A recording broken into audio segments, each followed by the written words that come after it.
పెద్దలు గౌరవనీయులు మన దేశ మాజీ ఉపరాష్ట్రపతి గారైనటువంటి మాజీ కేంద్ర మంత్రులు వర్లైనటువంటి శ్రీ ఎం వెంకయ్య నాయుడు గారిని అలైబలే కార్యక్రమాన్ని ఉద్దేశించి మమ్మల్ని ఆశీర్వదించవలసిందిగా వారిని ప్రార్థిస్తున్నాం.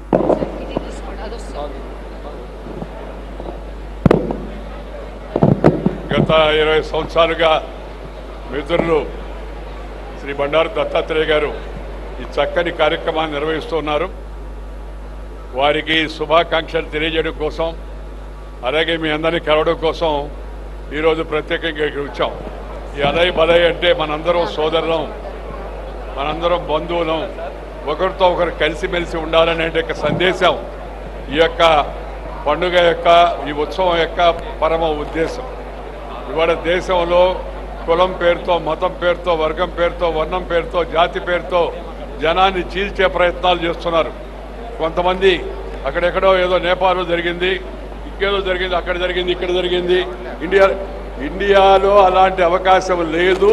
అది ఎవరన్నా ఆశలు పెట్టుకుంటే వాళ్ళు నిరాశ పాలవుతారని చెప్పని ఈ సందర్భంగా నేను మనవి చేస్తున్నాను. ఎందుకంటే ఈ దేశంలో వేషం భాష వేరైనా మనమంతా భారతీయులం.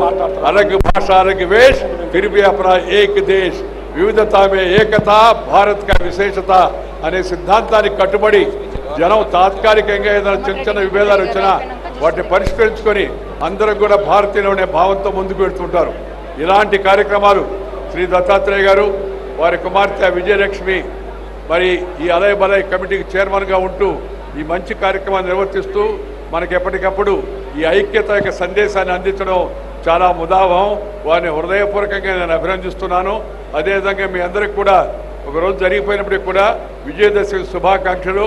ఈ విజయదశమి మీ అందరి యొక్క జీవితాల్లో మంచిని ప్రోత్సహించాలని, అదేవిధంగా మీ అందరికీ కూడా శుభం కలగాలని కోరుకుంటూ మీ దగ్గర సెలవు తీసుకుని నమస్కారం. జై హింద్. ధన్యవాదాలు సార్. ఇప్పుడు శ్రీ ఎంఎస్ రాజు గారు, చైర్మన్ ఆఫ్